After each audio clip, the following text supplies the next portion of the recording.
Zinc Media.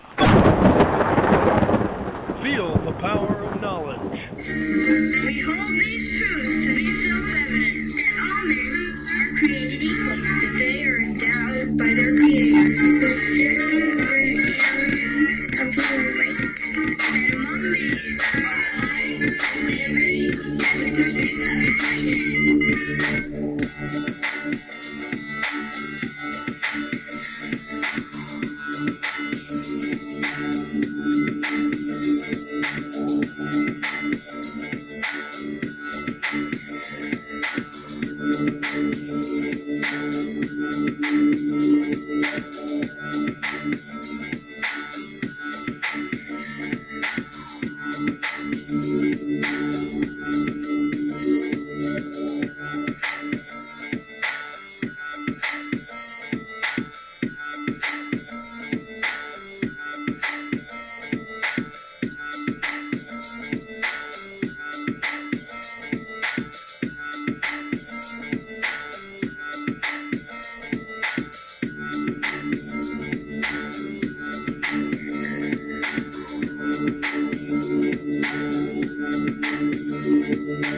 Good evening, my fellow Americans. Yes, it is I, your local host, Rod, coming to you live from my bunkerized home studio somewhere within the great granite state of New Hampshire.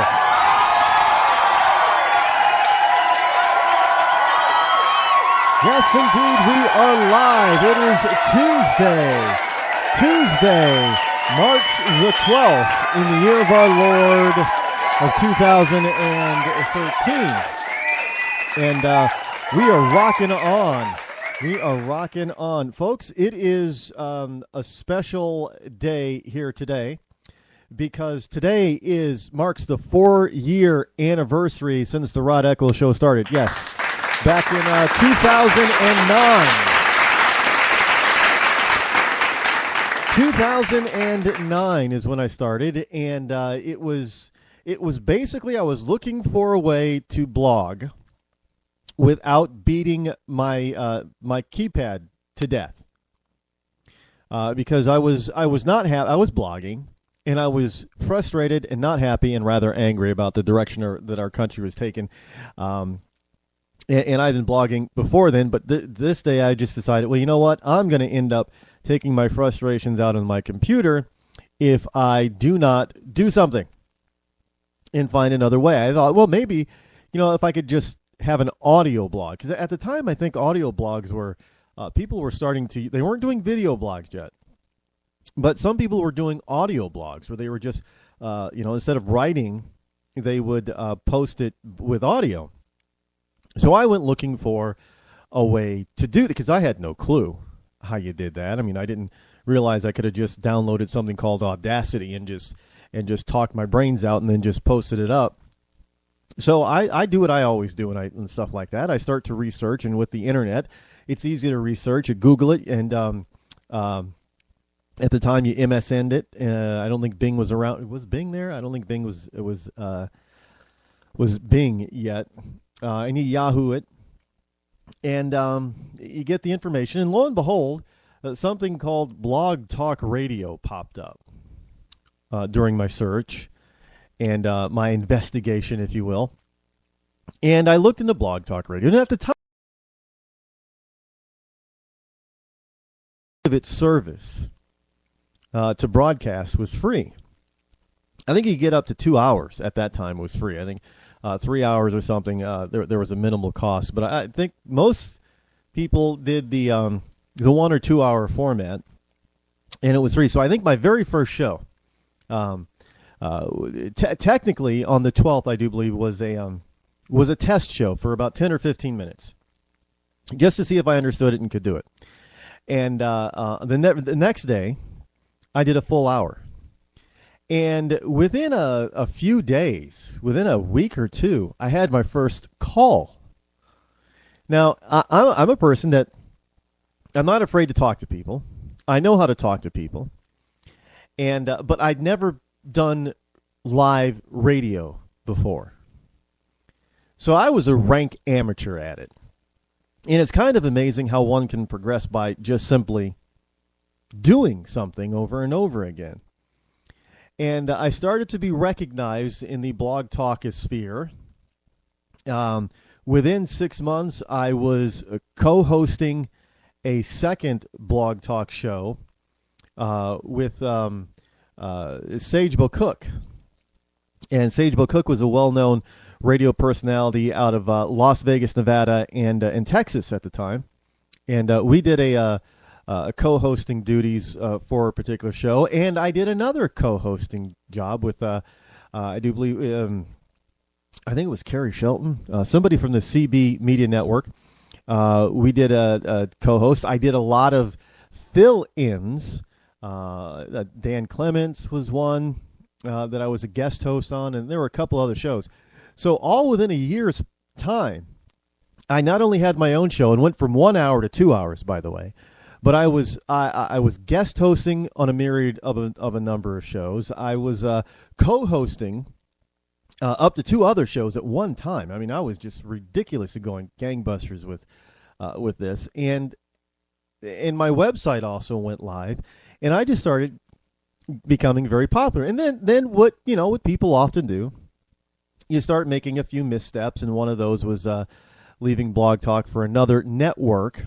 I do believe they're still in existence, but it was a mistake going there because I think it ended up costing me an audience because they just didn't have their SH double T together, and it cost me my audience. So I had to basically start over again, and I did. And then I went over to the CB Media Network, that was over on Blog Talk Radio still. And at that time, Blog Talk Radio had started charging ridiculous amounts of money just to broadcast. So CB Media Network thought they would take a few of the people that were broadcasting on their own before and bring them under one umbrella, which was a very good move because it really expanded their network. And then they made the move to Spreaker. And they brought me along, and here I am now. Now, we've had our growing pains and our issues with Spreaker, at least I have, but continue to go strong. And on that time, not that I was really trying to promote it, but during that time, my fan page on Facebook went over 1,000 likes for the very first time while with the CB Media Network here on Spreaker. And a number of other things happened throughout the past couple of years, or 4 years that I've been on the air that were greatly influenced, and I probably would not have been involved with them had it not been for this little radio show. So I've had a lot of fun over the past 4 years, a lot of ups and downs, a lot of heartaches because of learning some hard lessons about the industry and how things work. And sometimes I'll go back and listen to some of the earlier days and I'll listen to some of the more recent stuff. And yes, you can notice a change. Not necessarily a change in content, but the change in experience and confidence. And if I do say so myself, I've gotten a hell of a lot better at doing this over the past 4 years. So, and it really started out just for me, just to save my computer, just so I could express my own thoughts and feelings. And look, I know there are a lot of people out there that they like to think that these guys are overnight successes. Well, we know that's not true. Sometimes it can take I haven't even been at this half a decade. And sometimes it takes these guys in order to get famous. And I'm not looking for fame, but to get the big contracts or the big breaks, they could be at it for a decade or more. And this is true in the music industry, too. Not everybody's a Justin Bieber that puts a video up on YouTube when he's 12 or 13 and all of a sudden becomes an international sensation. No, most people have to work at it for years. And then all of a sudden, it's like, boom, there they are. And they're an overnight success. Yeah, the overnight success just took them 10 years. So I don't think I'm going anywhere anytime soon. I'm having too much fun. 2, I think this is too important. 3, I do love my country and believe that I can help to affect some change. And that's why I'm here.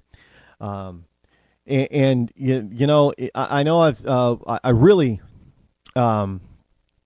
miss out on taking the call. So we are definitely working on that issue and going to get those calls back, because it's really a lot of fun. Just to one, it's a lot of fun talking to people who have a similar mindset that I do. And because that's, you know, everybody, like birds of a feather flock together type of thing. It's always nice to hear other people talk about things in the manner in which you would. It gives you a little bit of, confidence, kind of backs you up a little bit that you're not the only one who thinks that way and you're not so nuts. And 2, of course, I like talking to people who totally disagree with me, especially the total lib nut jobs. I feel that I'm on a mission to educate, and not just educate. It is not my goal here to be like a teacher and just spew out information. My education goal is to get people to turn on that logic sector in their brain and start thinking logically for themselves. I don't have to try to convince people to agree with me if I can just get them to think logically, get their feelings out of the way, and just to think logically and historically. I don't have to convince them of anything.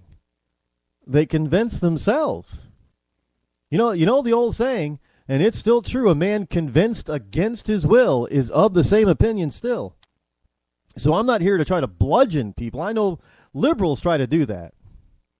If you don't agree with them, they will shout at you, they will yell at you, they will pick at you until you capitulate and agree with them, but you still don't really agree with them. But you're tired of their incessant whining and yelling and shouting, and you just want to be able to get a word in edgewise. So you kind of they browbeat conservatives.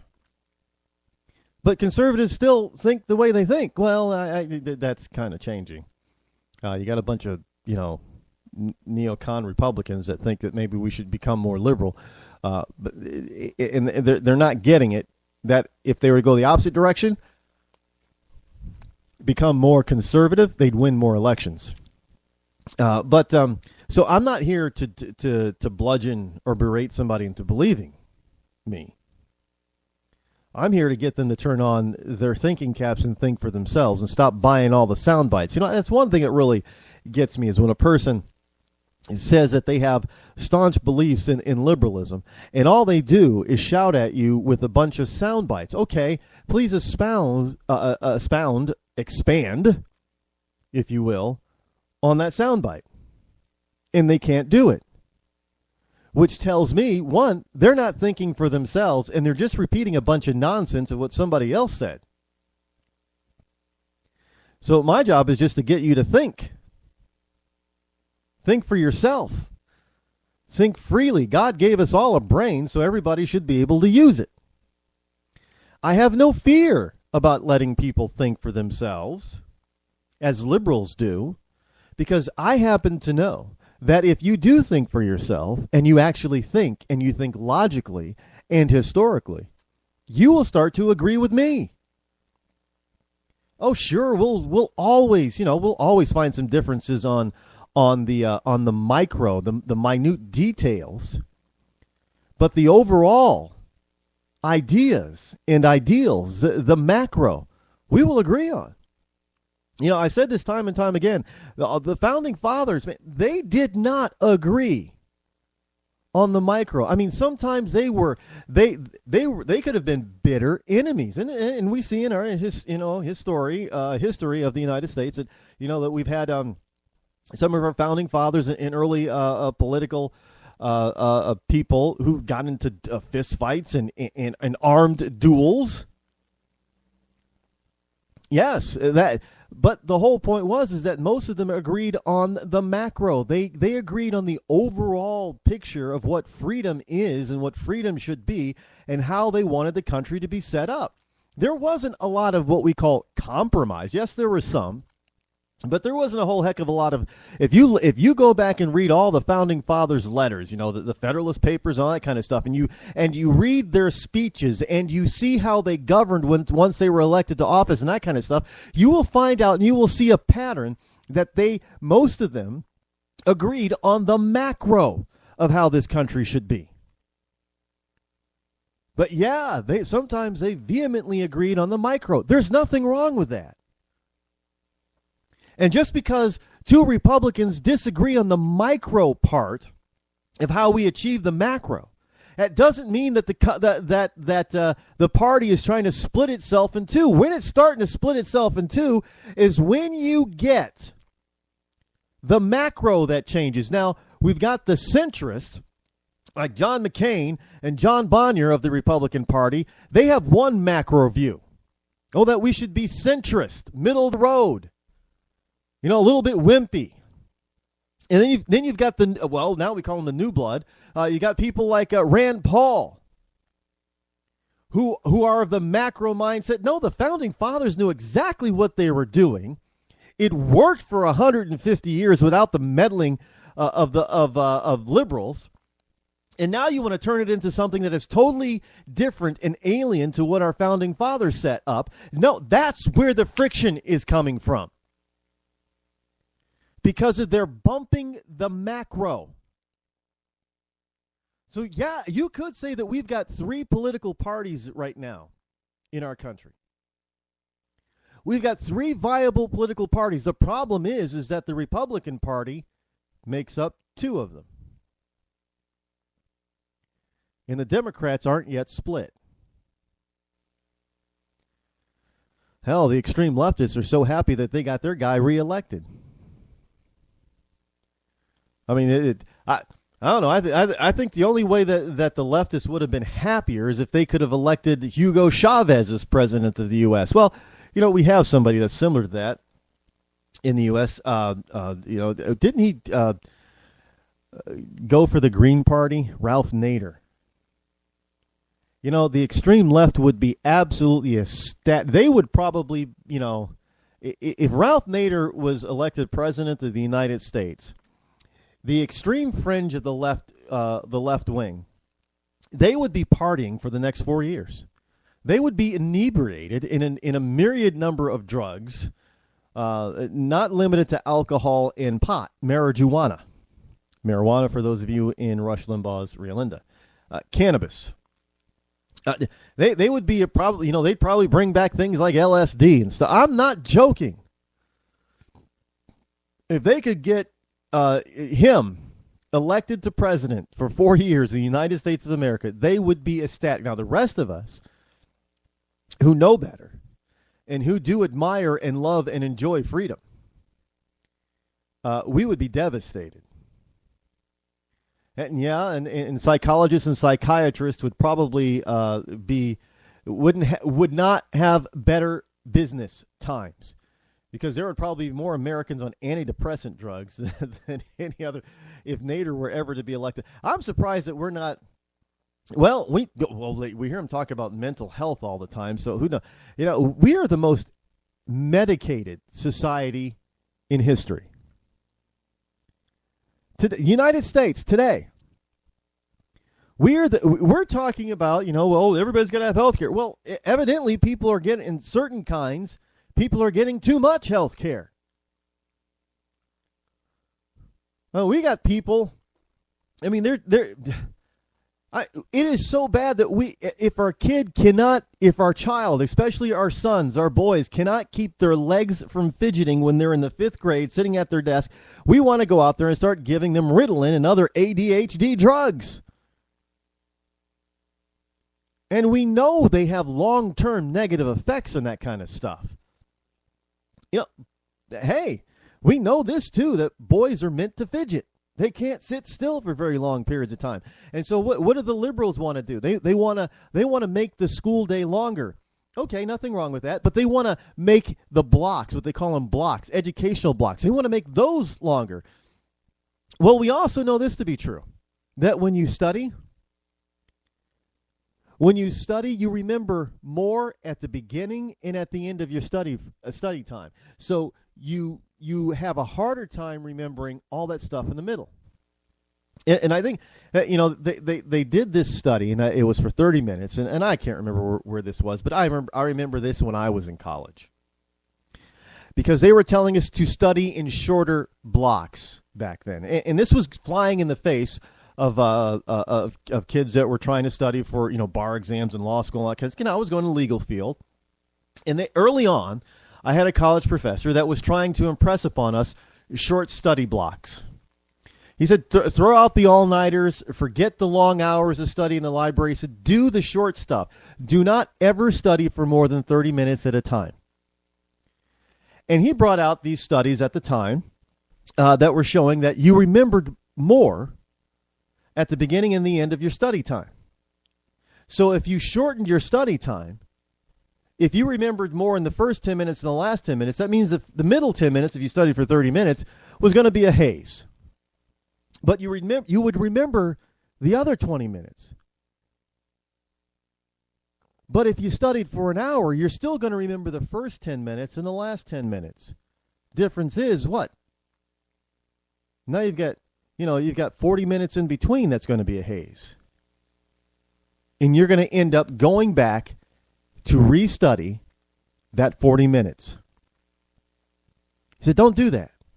He said, never study for more than 30 minutes. But see, we don't do that today. We have liberals that want to change education. They want to make those classes that go from 30, 35 minutes, they want to take them to 45, even 50, even an hour. Well, we know that's counterproductive. Their very own liberal studies that or started to show this stuff, so it's not something that conservatives invented. But we want to drug our kids so they're zombies while they're sitting there. And not only do we want to drug them to make sure that they're zombies, but we want to keep them in the classroom and studying one subject for so long that they can't possibly remember probably 90% of what we're teaching them. So that when we graduate and they can't read and they can't add 2 + 2 and they don't know who George Washington is or they don't know who Susan B. Anthony is, we sit around scratching our heads and say, well, geez, we're spending all this money, we did all this research and did all this changing the educational system, and it's not working. Our kids are getting dumber. Hello? And trust me, don't doubt me, this is not done by accident.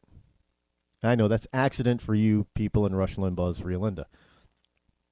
This is all purposefully done, folks. And I know there are some people that would say, Rod, I'm getting tired of hearing people saying that the left is just so patient in trying to do this. That doesn't make any sense. I said, it doesn't need to make sense to you. Do you understand? And when you point this out, it blows their mind. Do you understand that Asian governments, like in China and Japan, and businesses in Japan, they don't have just a 5 or 10 year business plan? Do you realize that they have a 100-year plan? Now, that 100-year plan guarantees that those people who write that original plan are not going to be alive to see that year 100. But see, writing that plan for that long of a period of time does two things. It lays out a long plan, a long battle plan, so that everybody who comes into that company or to that government understands what they're trying to achieve in the end. Yes, that's patience. And two, it makes sure that they don't go off on the tangents all the time. Now understand, the liberals in this country have not gone off on tangents. They've had a long-ass plan. You could say it goes all the way back to Woodrow Wilson, and you would not be wrong. So, all you got to do is just think of that. I think we're going to have to take a break here, folks.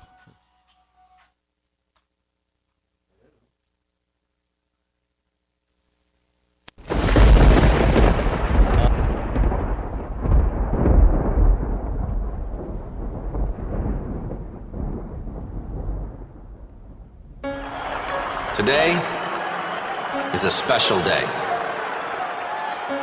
Today we gather as a nation and as an international community to recognize the selfless decision of one of the most influential women of our time. She's been recognized by religious figures and politicians around the world. To us, she's just Rachel. But to the rest of the world, she is the woman who, after having one too many drinks, chose not to drive home buzzed. Here today to honor Rachel is the family whose lives she spared. Save a life. Don't drive buzzed. Buzz driving is drunk driving. I was in chronic pain, and my family struggling to make ends meet, food and gas prices going up, even keeping my job was iffy. Then I learned about a new miracle drug made in Washington, D.C., Spenditol. Spenditol is Washington's answer to all the painful problems Americans face. How to borrow $800 billion for a stimulus that didn't create jobs or fix the economy? Spenditol. Spenditol is not for everyone. Side effects may include a mountain of government debt piled on our kids, a sudden loss of freedoms, higher prices for everything, leaving our kids a lesser America than we had. Ask your doctor or congressman if your conscience is strong enough for Spenditol. And it's so popular in Washington, we have to import trillions more of it from China. Spenditol makes you feel better now and pushes off the really bad stuff till later, for them to deal with. Call the White House and Congress. Tell them, stop spending it all. Feeling lonely this holiday season? Looking for little human interaction? Do you want to feel contact in certain special places? Then why not go through security at an airport? The TSA. TSA agents are ready and standing by to give you a little something extra to feel thankful about this holiday season. The TSA. What are you waiting for? I want to check under your testicles. Spending time with a TSA agent couldn't be easier. Simply book a flight departing from any American airport. When selected for a full body scanner, say no. You'll be pulled aside by a TSA agent, and that's when the fun begins. And you never know who your agent will be. It could be me. Or me. Or even me. But it's probably gonna be us. Take off your damn shoes. The TSA.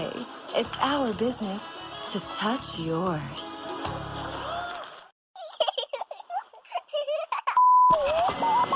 Welcome to the Bureau of Womanhood Conformity. Independent thoughts are considered subversive because all must agree with our leader. When it comes to women, preventive care should include coverage of contraceptive services such as birth control. You see, if you don't believe government should pay for your birth control, you're not a real woman. Womanhood denied. If you refuse to accept that pregnancy is a punishment, you're denied as well. I don't want them punished with a baby. If you don't believe that abortions should be allowed for any reason, if you don't believe in aborting a child for being the wrong gender, and if you don't believe that stay-at-home mothers aren't real workers, you are not a real conformed woman. His wife has actually never worked a day in her life. His wife has actually never worked a day in her life. Finally, for your safety, if you oppose mandatory government health care, you will die. They will be voting to say that women can die on the floor. These standards and regulations were formed after our glorious victory in the war on women. Thank you for your cooperation and your conformity. I always loved watching the kids play basketball. I still do, even though things have changed. It's funny, they can't find jobs to get their career started, and I can't afford to retire. And now we're all living together again. I supported President Obama because he spoke so beautifully. He promised change, but things changed for the worse. Obama started spending like our credit cards have no limit. His healthcare law made health insurance even more expensive. We've had stimulus and bailouts. Obama added almost $16,000 in debt for every American. How will my kids pay that off when they can't even find jobs? Now Obama wants more spending and taxes. That won't fix things. I had so many hopes. Cutting taxes and debt and creating jobs. That's the change we need. Tell President Obama to cut the job-killing debt and support the New Majority Agenda at newmajorityagenda.org.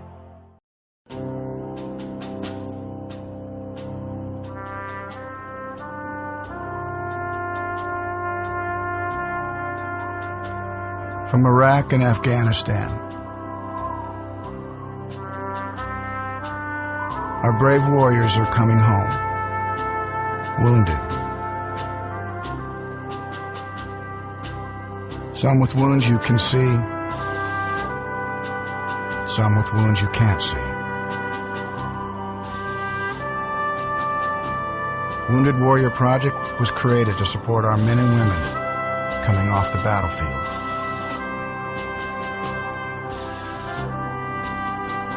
Please help carry these warriors the rest of the way home.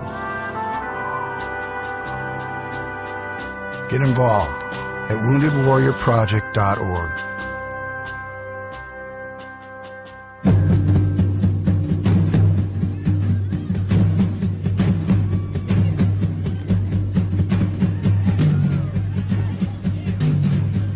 You're listening to The Rod Eccles Show. And we are back. Yes, that's what you get in live radio. One, I forgot to silence my cell phone. And two, it was an important call anyway. It was the plumber. Yes, even here in the bunkerized home studio, the rest of the house needs to have its plumbing fixed every once in a while. And unfortunately, I guess they didn't realize that they weren't supposed to be calling me now.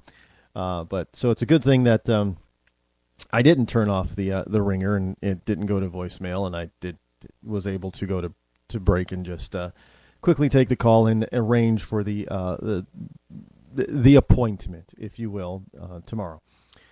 Anyway, as I was getting off track, but it's probably fortuitous that he did, because it gets me off my soapbox on the last topic of education, and moves us on to, because this is the express version of the Rod Eccles Show, which we will be returning to the 2-hour format. Just hold on to your knickers out there. For those of you who keep asking, I will be announcing soon when the 2-hour format will return. It's just that, as you know, for those of you who do not know, I did launch a new company called the Zinc Agency. And it's just in the startup phase, and it's taking all kinds of time and stuff like that. So, a little bit more time than I anticipated. Do I have a 100-year plan for the Zinc Agency? No, because frankly, for anybody who's out there listening, once I build this thing, maybe in 5 or 10 years, I plan on selling it. So I don't plan on having it around in my family for the next 100 years. So that 100-year plan is going to have to be developed by the new owner. But we'll see. You guys, you'll be the first to know when it happens. Because there are things that people build, and I'm doing this as an experiment to show people that if you do not have a job, you can start with zero, basically no cash. And if you start a business for less than $1,000, even less than $500, that's no cash. So you can do it, build an enterprise, and either continue to run it and just get stupid rich off of it, or sell it. People do that with websites all the time. They'll build a website, and then they'll flip it. They'll just sell it off. Look at the Huffington Post. Look how many hundreds of millions of dollars that woman got for selling the HuffPo. Now, I don't know if that was her original intent, but it happened. Here for news, we have something from below the equator. And this is something that's going to upset a lot of Bolivarians. We heard a lot about that lately from with the death of Hugo Chavez. over in Venezuela. But it appears that residents of the Falkland Islands, now for those of you who know your history, if you were not alive at the time, but back in the 1980s, under the auspicious leadership of one Iron Lady known as Margaret Thatcher, the United Kingdom, the British Isles, England, if you will, there was a small spat of a war between Argentina and the British over the Falkland Islands. And Argentina just thought that they thought that England was now, the Prime Minister of England was now a woman. Obviously the Queen was a woman. So they felt that the top leadership of women weren't going to do anything. They didn't understand who they were dealing with. Now, I've heard people talk about Queen Elizabeth, and even though she's pretty much a figurehead in England, I've heard, we would equate her political savvy and business savvy. We often call those kind of women here in this country a bitch. Isn't that what we called Martha Stewart? Women who are tough and successful, we tend to misname them and call them bitches. Well, they didn't realize that the Queen was a bitch. They also didn't doubly realize that Margaret Thatcher was a quote-unquote bitch. And the British brought not even their full, but just a portion of their navy down to bear on the Falkland Islands and proceeded to kick the you-know-what out of the rebels, so-called rebels, in Argentine army on the Falkland Islands, and they haven't even. I know there have been musings of trying to today, if Argentina tried to go to war with the British Isles, I don't know if Cameron would be able to do what Margaret Thatcher did, simply because his government has gone so limp-wristed. It's ridiculous, but. Backed by Ronald Reagan at the time, there was nothing anybody else could do because, of course, Ronald Reagan pretty much said, look, this is an issue between the British Empire and Argentina. The rest of y'all had best stay out. And they did, because Ronald Reagan told them to stay out of it. So they today, or over this week, they had a vote.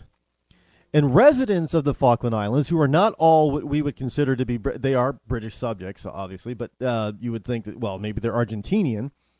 But they voted almost unanimously to stand under British rule in a referendum aimed at winning global sympathy as Argentina intensifies its sovereignty claim. So what these people are saying is that we know what Argentina is like and where they're going. And it's not freedom. And those folks living in the Falklands are saying, hell, we want to keep our freedom under British rule. That's a fact, Jack. And this is happening down there, when all of our leftists up here, our lamestream media and half of Hollywood and a good portion of the Obama administration are just mourning and crying and wailing and gnashing their teeth and going down and to his funeral and talking about how. Did you know that? Speaking of all these Hollywood types and everything going down there for his funeral, I just saw yesterday that they're planning to preserve Chavez's body so that it could be on visible display. They've done this with Mao is on display. I think it wasn't Lenin on display for a while. But they're going to. But I don't know about you, but I think there's something awfully creepy about taking anybody, let alone, it's really creepy when you're doing that to your former leaders, national leaders. But if you take anybody and you just sort of fix them up and put them in in an airtight cage or what have you, and put them on display for everybody just to watch. Yeah, there's a dead guy. I mean, to me, that's the that's the all get out of creepiness. I mean, that's just that's eerie. Why would anybody want to do that? Well, I don't know about you, but you know, if 50 years or 100 years from now, when nobody alive really knew who Hugo Chavez, does anybody want to go see Mao Zedong's body lying in state? I don't.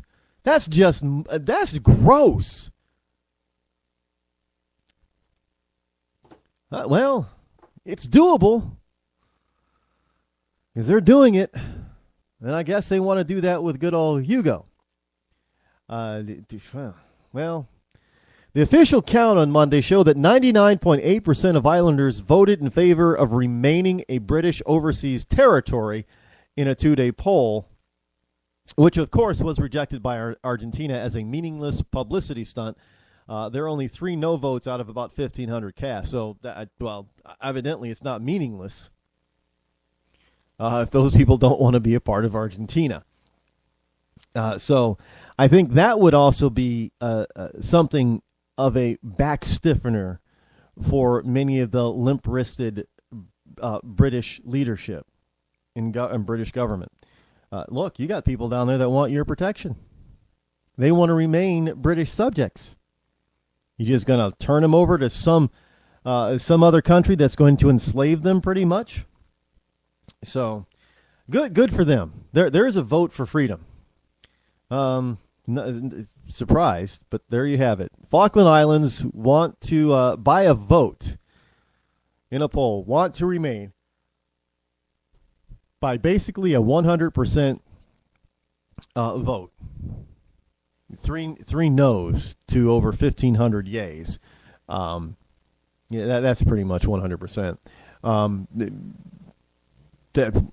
Nobody wants to move over to Argentina, I guess.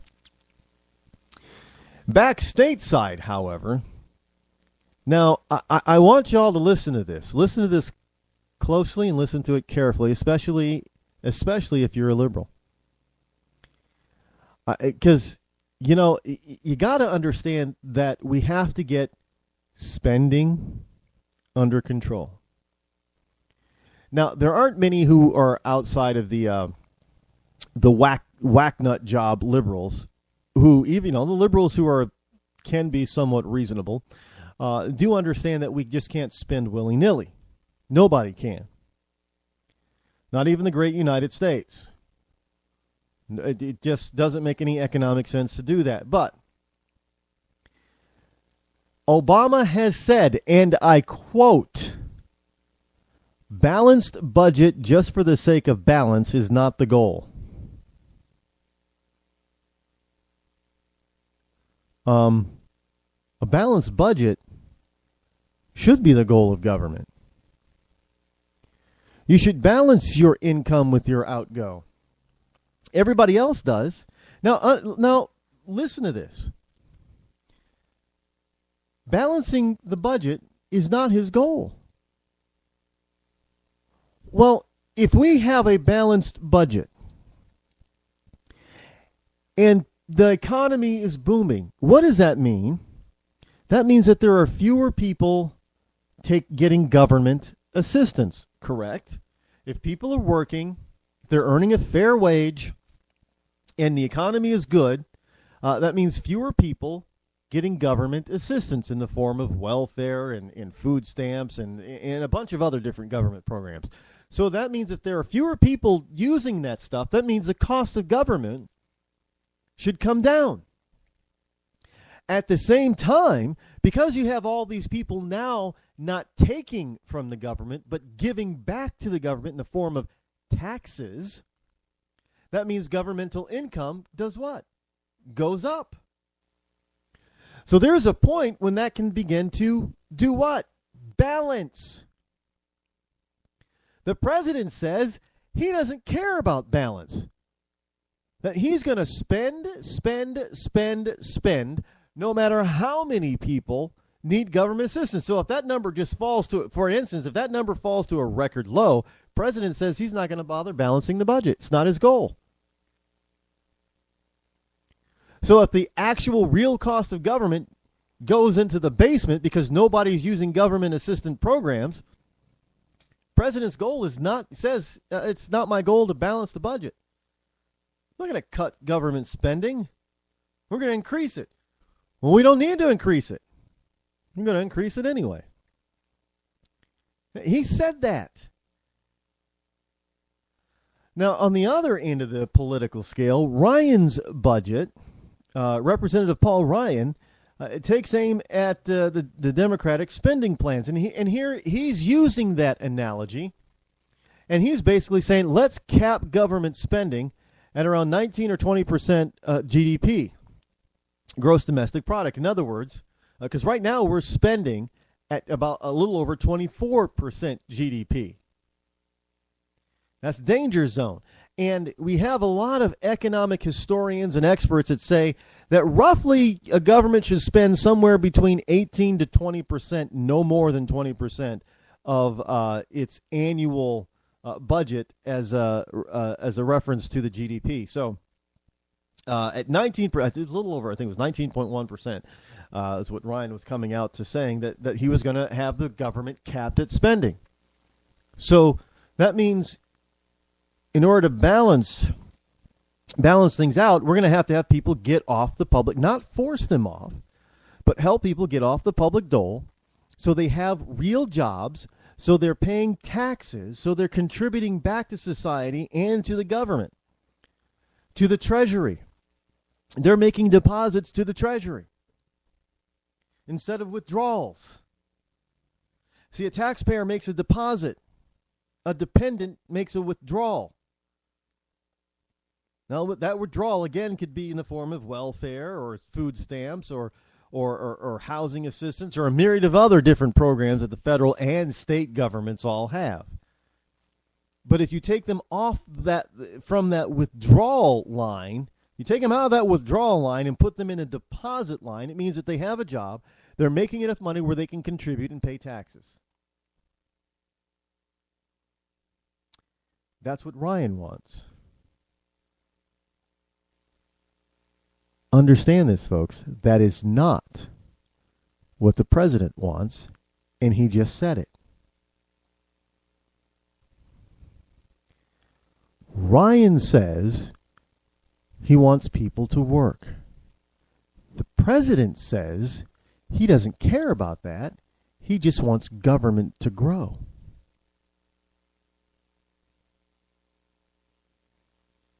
Now, you can't really say it's anything different when the president himself says it. Or are you telling me that the president doesn't know what he's talking about?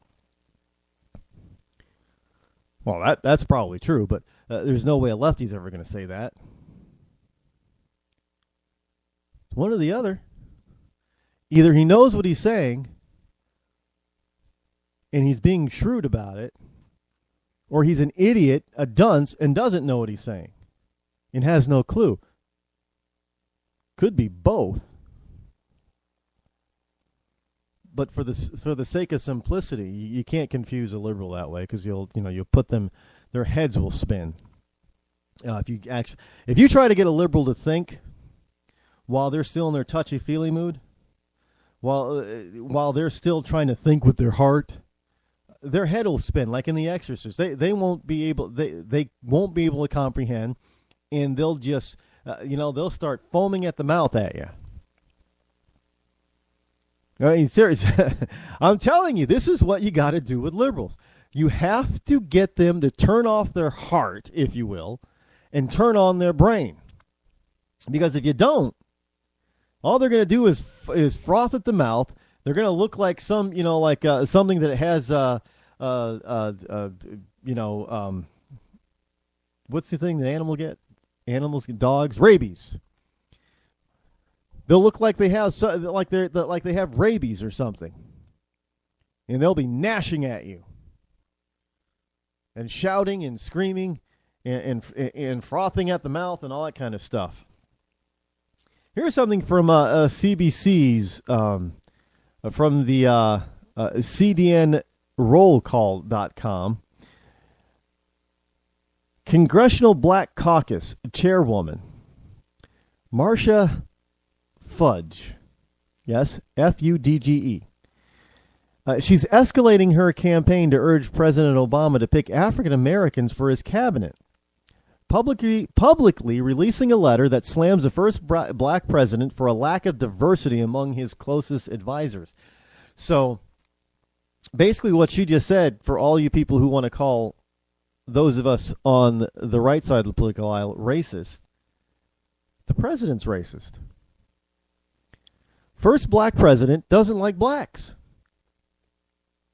That's what it would appear. So that also means then that George W. Bush and the Republicans couldn't possibly be racist because, historically speaking, the George W. Bush administration was the most diversified administration in the history of our country, more diversified than who?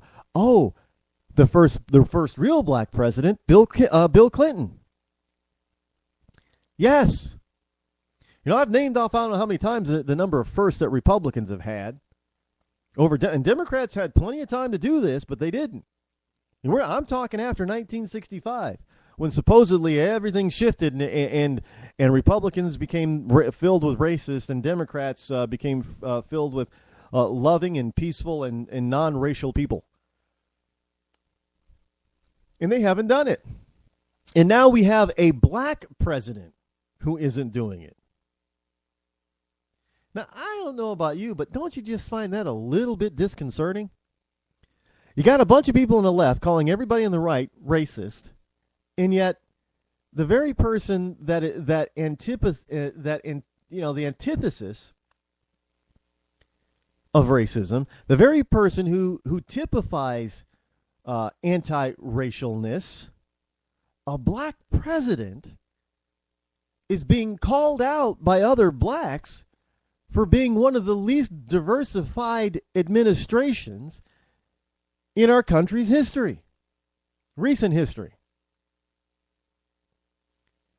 So, I don't know, is Barack Obama saying that he can't find qualified liberal blacks to fill those cabinet roles? I'm just putting it out there and asking the question. Evidently, that is what Marcia Fudge from the Congressional Black Caucus is saying. She says the people you have chosen to appoint in this new term have hardly been reflective of this country's diversity. Now, I've told you this. You liberals are out there telling us about how the Republicans are a bunch of old rich white men. Well, who has Barack Obama appointed recently? Not even, rich white women. They've all been old rich white men. I mean, he took an old rich woman, Hillary Clinton, after she, decided to leave her post, and he replaced her with an old rich, even older and richer guy.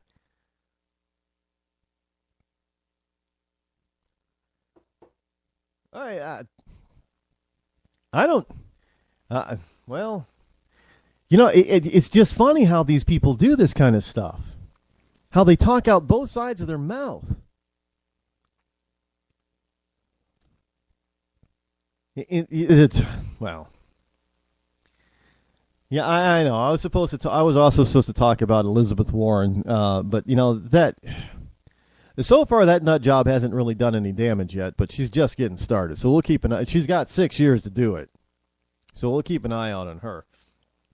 But somebody who else is looking to become a nut job, and I got to tell you, after I started hearing her talk, see, this is why I plead with Hollywood stars.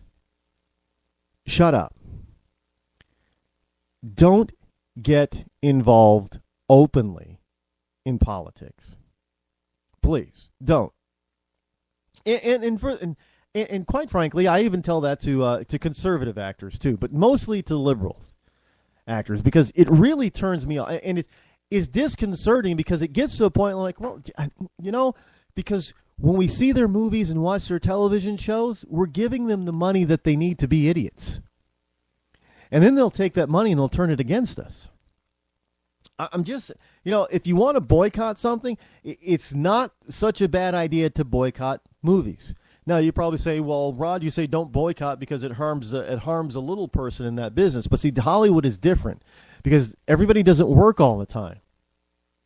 And if you boycott one person's movies, eventually they stop being offered roles, so other people get offered that. They still make movies, but the older star that isn't doing anything, their star fades and they don't get roles.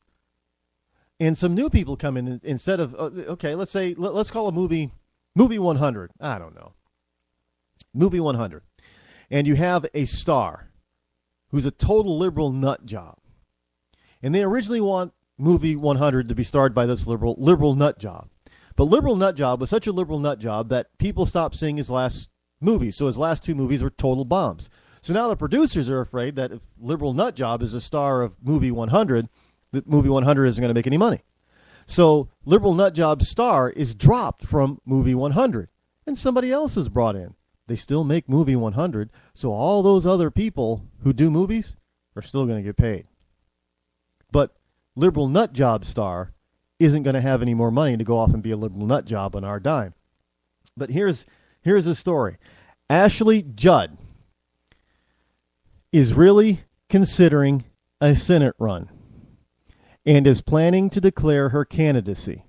Now, understand her beauty, although it is fading fast, but her beauty and her roles in movies, and she was a very accomplished actress, has given her a lot of influence even over regular people.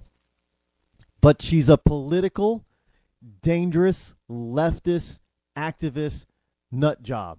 And I wish she never opened her mouth politically, because then I wouldn't have known, and I would still want to see her in movies. I cannot stand to see her in movies anymore. And she has made some really good ones that I really enjoy. You know, it was A Kiss of the Spider Woman with Morgan Freeman. I can't watch that anymore. And this is why I pleaded and begged Will Smith not to talk about politics. Will, buddy, still listening? Stay out of it. You want to kill your star really quick, and those of your children who are up-and-comers, open your mouth about politics and start talking all that liberal BS. But this is what they do. We know who Timothy. Where's Timothy Robbins now? Anybody know? Yeah, he's another leftist idiot nut job that kind of fell off. There's a bunch of others that they got that, even some big ones. Just because you have a huge name in the past does not mean that name is going to remain huge. So Ashley Judd says that she's going to run. And Bloomberg is confident that in their appeal that his nanny statism and his dictatorial powers of deciding, which isn't even going to, we'll talk more about this tomorrow, because we're about running out of time now, but that ban in New York City isn't going to affect every business in New York City that sells beverages. This is going to be interesting. It is going to be an arbitrary rule that is only going to affect those businesses that directly come under the New York City Health Department. And not all establishments that serve drinks and food in New York City fall under the New York City Health Department. In fact, as many as 50% don't. So where do you think New Yorkers are going to go to get their sugar refill? You got it, folks, to the one of those that still is legally able to sell all those beverages. Well, folks, we are definitely out of time for tonight. We will be back here tomorrow, same bat time, same bat channel, so don't miss a minute.